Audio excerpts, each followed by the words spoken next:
સમાચારમાં વાત બનાસકાંઠાની કરીએ તો થરા શિહોરી હાઈવે પર તેલનું ટેન્કર પલટ્યું। કંડલાથી દિલ્હી જતું ટેન્કર કે જેનો અકસ્માત થયો છે, સ્ટીયરિંગ પરથી કાબુ ગુમાવતા ટેન્કર પલટ્યું। ટેન્કરમાંથી તેલ લેવા લોકોએ પડાપડી કરી। શિહોરી પોલીસ પહોંચી ઘટના સ્થળે પોલીસે લોકોને દૂર હટાવી સ્થિતિને કાબૂમાં કરી છે। ટેન્કરમાંથી તેલ ઢોળાઈ ગયું, જે લેવા માટે લોકોની પડાપડી જોવા મળી। થરા શિહોરી હાઈવે ઉપર તેલનું ટેન્કર પલટી ગયું હતું।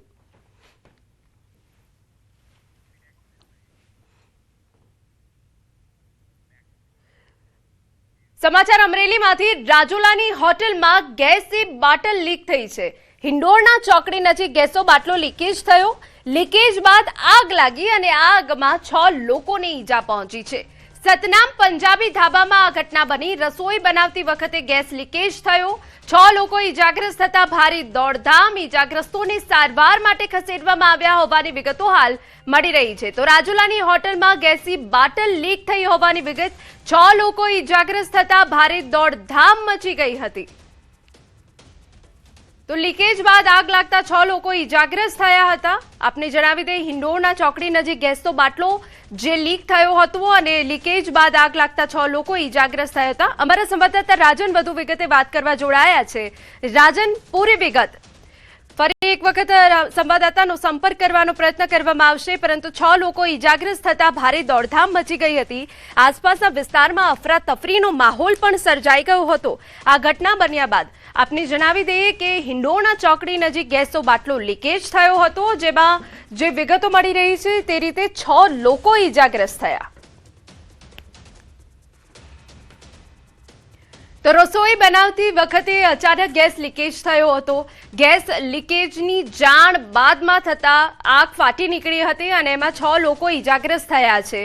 આપને જણાવી દઈએ કે એ 6 લોકો જે ઈજાગ્રસ્ત થયા છે તેમને સારવાર માટે ખસેડવામાં આવ્યા છે અને સારવાર ચાલી રહી છે, પરંતુ લાલ બત્તી સમાન આ ઘટના બની છે। સતનામ પંજાબી ધાબામાં ઘટના બની છે કે જે અન્ય ધાબા ચાલક છે, જે અન્ય હોટલ સંચાલકો છે, તેમના માટે પણ લાલ બત્તી સમાન આ ઘટના છે કે આ રીતે ગેસનો બાટલો જે ચેક કરવો ખૂબ જરૂરી બની જાય છે।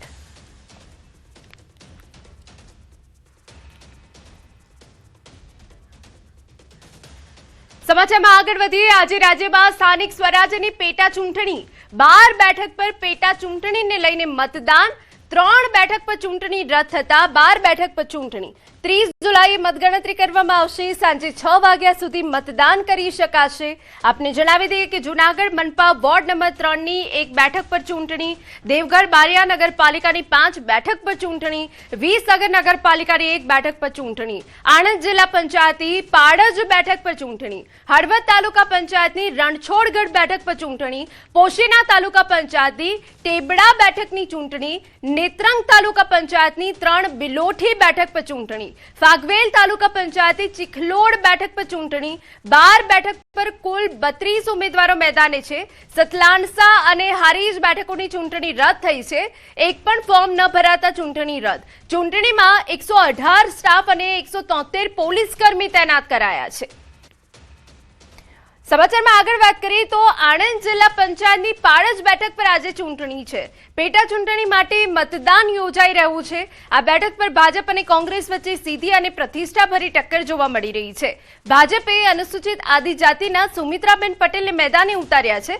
નોંધનીય છે કે આણંદ જિલ્લા પંચાયતના પ્રમુખને લઈને સર્જાયેલી રાજકીય મડાગાંઠ વચ્ચે પાડજ બેઠકનું મહત્વ ઘણું વધી ગયું છે। કુલ 24,988 મતદારો આ ચૂંટણીમાં પોતાના મતાધિકારનો ઉપયોગ કરશે અને તેમના મતના આધારે માત્ર બેઠકો જ નહીં, પરંતુ જિલ્લા પંચાયતના પ્રમુખ પદના રાજકીય સમીકરણોનો પણ નિર્ણય થવાનો છે। અમારા સંવાદદાતા જનક વધુ વિગતે વાત કરવા જોડાયા છે। જનક, ભાજપ કોંગ્રેસ વચ્ચે સીધી ટક્કર છે, આખરે કેવો જંગ ખેલાઈ રહ્યો છે? આણંદ જિલ્લાના પેટલાદ તાલુકાની પાડજ જિલ્લા પંચાયતની બેઠક 27 આજે પેટા ચૂંટણી છે। લગભગ 25,000 જેટલા મતદારો આજે મતદાન કરશે। અહીંયા સારું વાતાવરણ અત્યારે ચોક્કસ કહી શકાય કે સમગ્ર વિસ્તારમાં અત્યારે બિલકુલ વરસાદ નથી, એટલે મતદારોને મતદાન કરવામાં અનુકૂળતા રહેશે। હવે જો આ બેઠકની વાત કરીએ તો આ બેઠકમાં અગાઉ પ્રદીપભાઈ પટેલ આ જગ્યા પરથી જંગી બહુમતીથી જીત્યા હતા, પરંતુ જ્યારે આ જિલ્લા પંચાયતના પ્રમુખની વરણીનો મુદ્દો આવ્યો લગભગ 2-2.5 મહિના પહેલા, ત્યારે આ જે આદિવાસી સમાજની મહિલા બેઠક આદિજાતિની અનુસૂચિત જાતિની એની એક આખી એક જોગવાઈ હતી કાયદાકીય રીતે, અને ત્યારે ભારતીય જનતા પાર્ટીએ એ મહિલા ઉમેદવારને ત્યાં સત્તા સ્થાને બેસાડ્યા. એમાં ઘણો બધો કાયદાકીય રીતે કોંગ્રેસે વિરોધ પણ કર્યો, પણ અત્યારે ગમે તે કારણોસર અત્યારે એ મહિલા ઉમેદવાર જે છે એ સારસા બેઠકના છે અને અત્યારે સત્તા સ્થાને છે. પરંતુ જો ભવિષ્યમાં કોઈ કાયદાકીય રીતે કોઈ કોર્ટની જો મુશ્કેલી ઊભી થાય અને એમને સત્તા સ્થાને હટાવવા હોય, ત્યારે ભાજપે ખૂબ વ્યૂહ રીતે આખી ગોઠવણ કરી છે ને જિલ્લા પંચાયતના પાળજ બેઠકના પ્રદીપ પટેલે રાજીનામું આપી અને સુમિત્રાબેનને અત્યારે ચૂંટણી મેદાનમાં ઉતાર્યા છે. એટલે ચોક્કસ કહી શકાય કે આ આખી એક પરિસ્થિતિ આ પ્રકારની છે કે કાયદાકીય રીતે જો ભવિષ્યમાં કોઈ ગૂંચવણ ઊભી થાય તો આ રીતે એનો એક ઉકેલ લાવી શકાય. અને અહીંયા એવું અત્યારે વાતાવરણ બી છે એ ચોક્કસ છે કે અત્યારે તો દેખાય એવું છે કે ભાઈ ભારતીય જનતા પાર્ટીના ઉમેદવારો જીતે એવી શક્યતા છે, પરંતુ આ તો મતદાન મથકોમાં જે વોટ પડ્યા છે એ મત ગણતરી થાય ત્યારે જ ખબર પડે.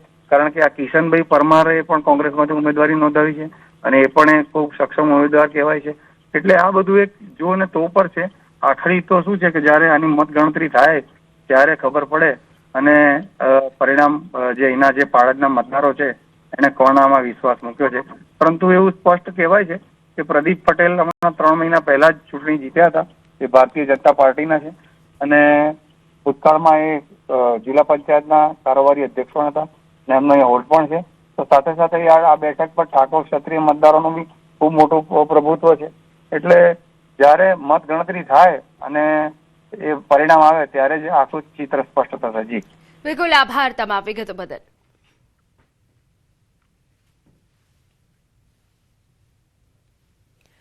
વાત હવે ખેડાની કરીએ તો જિલ્લાના ફાગવેલ તાલુકા પંચાયતે ચીખડોલ બેઠક માટે આજે મતદાન પ્રક્રિયાનો પ્રારંભ થયો છે. સવારથી એકલ દોકલ મતદારો મતદાન મથક પર પહોંચી રહ્યા છે. ભાજપના હિરલબેન રાઠોડ અને કોંગ્રેસના સોનલબેન પરમાર વચ્ચે સીધો ચૂંટણી જંગ જામ્યો છે.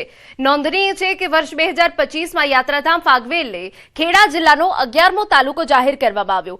ત્યારબાદ ચીખડોલ ગામને કપડવંજ તાલુકામાંથી ફાગવેલ તાલુકામાં સમાવાયા બાદ સ્થાનિક સ્તરે ભારે વિરોધ થયો હતો. વિરોધ એટલો ઉગ્ર બન્યો કે નવી ફાગવેલ તાલુકા પંચાયતની પ્રથમ ચૂંટણીમાં ચીખલોડ ગામે સ્વયંભૂ ચૂંટણી બહિષ્કાર જાહેર કર્યો હતો અને કોઈ પણ પક્ષ કે અપક્ષ ઉમેદવારે ઉમેદવારી નોંધાવી ન હતી. અમારા સંવાદદાતા ઉમંગ વધુ વિગતે વાત કરવા જોડાયા છે. ઉમંગ, મતદાન યોજાઈ રહ્યું છે, કેવો માહોલ આપ ત્યાં જોઈ રહ્યા છો? મતદારો જે છે મતદાન કરવા પહોંચી રહ્યા છે કે કેમ? બિલકુલ ચોક્કસથી વાત કરવામાં તો 2025ની અંદર ગુજરાત સરકારે નવા તાલુકાની જાહેરાત કરી હતી. તેની અંદર ફાગવેલ તાલુકાની પણ જાહેરાત કરવામાં આવી હતી. આ ફાગવેલ તાલુકો જાહેર થતા જ ફાગવેલ તાલુકામાં કેટલાક ગામના લોકોએ આ તાલુકામાં જોડાવા માટે વિરોધ કર્યો. તેમાં ચીખલોડ ગામ પણ હતું. ચીખલોડ ગામને કપડવંજ તાલુકામાંથી ફાગવેલ તાલુકામાં જોડવામાં આવ્યું હતું અને ગ્રામજનોએ ઉગ્ર વિરોધ પણ કર્યો હતો અને આંદોલન પણ કર્યું હતું. ત્યારબાદ જયારે સ્થાનિક સ્વરાજની જયારે ચૂંટણી આવી ત્યારે આ ચીખલોડ ગ્રામ પંચાયતના ગામમાંથી ભાજપ કોંગ્રેસ સહિત અપક્ષે ઉમેદવારી નોંધાવી હતી અને ફોર્મ ખેંચવાના છેલ્લા દિવસે તમામ ઉમેદવારો ફોર્મ પાછા ખેંચી અને વિરોધ નોંધાયો હતો. આ સમગ્ર બાબતની આજે બેઠકની જયારે પેટા ચૂંટણી થઈ રહી છે ત્યારે ભાજપ અને કોંગ્રેસ વચ્ચે સીધી જંગ છે.